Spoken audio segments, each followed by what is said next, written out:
সাগরের পাশে গা ছমছমে ঘন জঙ্গল, এতটাই জনশূন্য যে সেখানে এক মুহূর্ত থাকার কথাও আপনি ভাবতে চাইবেন না। অথচ এই যুবক ও তার বন্ধুরা টানা 7 দিন কাটিয়ে দিলেন ওই জঙ্গলে।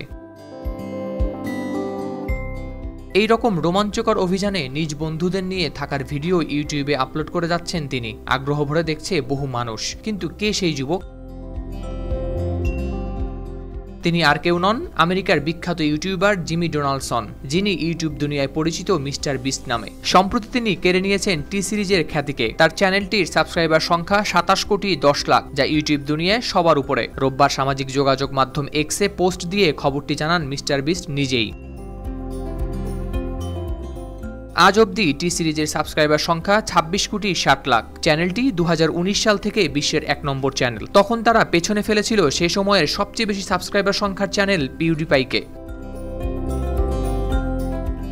সুইডিশ ইউটিউব তারকা পিউডিপাইয়ের আসল নাম ফেলিক্স কেজেলবার্গ। একসময় তিনি ছিলেন বিশ্বের সর্বোচ্চ উপার্জনকারী ইউটিউবার, কিন্তু 2017 সালে পিউডিপাইয়ের সঙ্গে ডিজনি সম্পর্ক ছিন্ন করে এবং ইউটিউবে আর কখনো কন্টেন্ট পোস্ট না করার ঘোষণা দেয়। পরবর্তীতে আবার কন্টেন্ট আপলোড শুরু করলেও টি সিরিজকে অতিক্রম করতে পারেনি। সে কারণেই হয়তো মিস্টার বিস্ট তার এক্স পোস্টে সর্বশেষ পরিসংখ্যানের ছবি প্রকাশ করে ক্যাপশনে লিখেছেন, আমি পিউডিপাইয়ের প্রতিশোধ নিয়েছি। পিউডিপাইয়ের বর্তমান সাবস্ক্রাইব সংখ্যা 11 কোটি 10 লাখ। এতদিন টি সিরিজের মুকুটকেও কেড়ে না নিতে পারলেও 5 মিলিয়ন সাবস্ক্রাইবার বেশি নিয়ে মিস্টার বিস্ট কেড়ে নিয়েছেন বরত্বের এই মুকুট।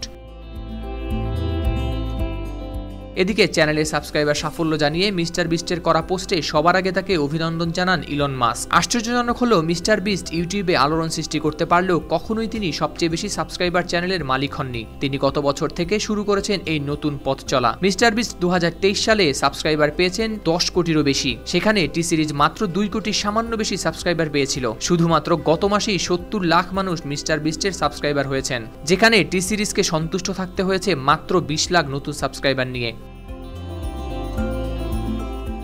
যদিও এর আগে গত মাসেই সর্বোচ্চ সাবস্ক্রাইবারের অবস্থানে থাকা টি সিরিজ চ্যানেলকে চ্যালেঞ্জ জানিয়েছিলেন মিস্টার বিস্ট। সেই সঙ্গে টি সিরিজ চ্যানেলের প্রধান নির্বাহী কর্মকর্তাকে একটি বক্সিং ম্যাচের আহ্বান জানানো হয়, যা নিয়ে নেট দুনিয়ায় নানা আলোচনার জন্ম দেয়। হাওলাদার শামীম, RTV।